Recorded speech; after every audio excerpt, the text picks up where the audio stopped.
By the spring of 1940, Europe was already engulfed in the flames of a devastating conflict. The war had started on September 1, 1939. Adolf Hitler's Germany invaded Poland, Britain and France declared war. What followed was an eerie quiet on the Western Front. The phony war. In April 1940, the calm was shattered by German invasions. Denmark, Norway. This was the beginning of a blitzkrieg, a lightning war. The main offensive began in May 1940. Hitler's armies stormed into the Low Countries, Belgium, the Netherlands, Luxembourg. They then pivoted, bypassing the Maginot Line. French and British forces were caught off guard in the Ardennes. The Allied armies were pushed back toward the sea. Over 338,000 soldiers were evacuated from the beaches of Dunkirk. By early June, the Germans were marching deep into France. The fall of Paris seemed imminent. The world watched in horror as the Nazi war machine rolled on. From Rome, Mussolini watched with envy and opportunism. Italy was not yet a combatant.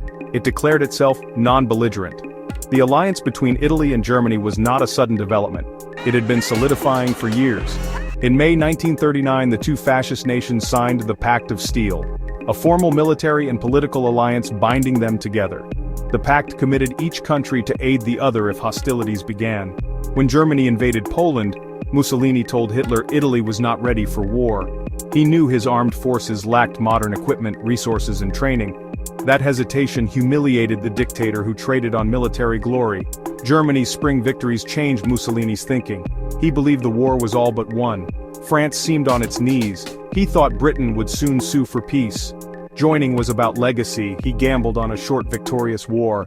It was a colossal miscalculation. June 10, 1940 was a warm and sunny day in Rome.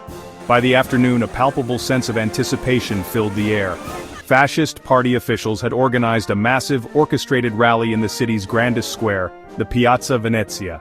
At 6 o'clock in the evening, Benito Mussolini, dressed in his black uniform, strode onto the balcony of the Palazzo Venezia, the same balcony he had used for all his most important speeches. Below him, a huge crowd of tens of thousands of people waving flags and chanting Duce, Duce, Duce, waited for his historic announcement. The moment was carefully staged for maximum dramatic effect, broadcast by radio across the nation and around the world.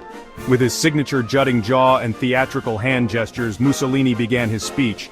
He did not waste time. "Fighters of land, fighters of sea, fighters of air," he boomed. "The hour destined by fate is sounding for us. The hour of irrevocable decisions has arrived." He declared that a declaration of war had already been delivered to the ambassadors of Great Britain and France. At 4:30 in the afternoon, the Italian foreign minister, Galeazzo Ciano, who was also Mussolini's son-in-law, formally summoned the French ambassador, André-François Poncet. Ciano read a short, cold statement declaring that Italy would consider itself at war with France from 1 minute past midnight. A few minutes later, the British ambassador, Sir Percy Lorraine, received the same message. There was no negotiation, no ultimatum, just a simple declaration. The die had been cast. The international reaction to Italy's declaration of war was one of contempt and condemnation. In Great Britain, Prime Minister Winston Churchill was furious. The most famous response came from United States President Franklin D. Roosevelt. At the University of Virginia that same day, Roosevelt declared, "On this 10th day of June 1940, the hand that held the dagger has struck it into the back of its neighbor." This captured the global sense that Italy had waited until France was nearly defeated to strike. For Italy, the immediate consequences were disastrous. Mussolini had promised a swift victory, but the Italian military was simply not up to the task. The first Italian offensive against the French Alps on June 21, 1940, was a dismal failure.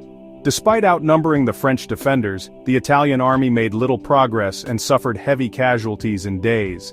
This was a humiliating start and a grim sign of things to come. Mussolini's plan for independent campaigns quickly proved fantasy. Instead of a short, glorious adventure, Italy's entry became a long, brutal nightmare. The nation became dependent on Germany for resources, fuel, and military support. Hitler was forced to send German troops to bail out Italy. Italy was no longer a respected partner, but a subordinate state. The war brought immense suffering, food shortages, Allied bombing raids on Italian cities, devastating losses on the battlefield. The dream of a new Roman Empire had become a desperate struggle for survival. That sunny afternoon in Rome, driven by one man's ego and ambition, plunged Italy into catastrophe.